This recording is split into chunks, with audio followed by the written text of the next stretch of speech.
இந்த சோசியல் மீடியாவை திறந்தாலே பெண்குயின் வீடியோவாக தான் வருது. இப்போ வரைக்கும் அதுதான் வருது எனக்கு. என்ன அப்படின்னு பார்த்தா, இந்த பெண்குயின் வந்து இப்போ மோட்டிவேஷன் வீடியோவா மாறிக்கொண்டிருக்கிறது. அதாவது 2002ஆம் ஆண்டுல தான் இந்த வீடியோ வந்து வெளியிட்டிருக்காங்க. அது எத்தனையோ வருஷம் கழிச்சு இப்போ ட்ரெண்ட் ஆகி கொண்டிருக்குது. என்னன்னு சொன்னா, இது ஒரு மோட்டிவேஷன் வீடியோவா தான் ட்ரெண்ட் ஆகி கொண்டிருக்குது. பொதுவா வந்து பெண் குயின் எல்லாம் கூட்டம் கூட்டமா தான் வாழும்.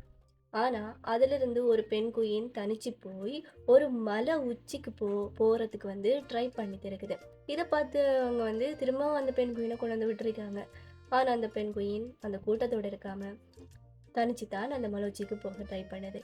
இத வச்சுக்கொண்டு நம்ம சோசியல் மீடியாவுல நெறைய பேர் வந்து, அந்த பெண் குயின் வந்து தன்னுடைய நோக்கம் ஒன்றே, அந்த மலை உச்சிக்கு போறது. அது போல தான் நம்ம இருக்கணும். அப்படின்ற ஒரு மோட்டிவேஷன தந்து கொண்டிருக்கிறதா, நெறைய பேர் வந்து இந்த பெண் குயின பத்தி சொல்றாங்க.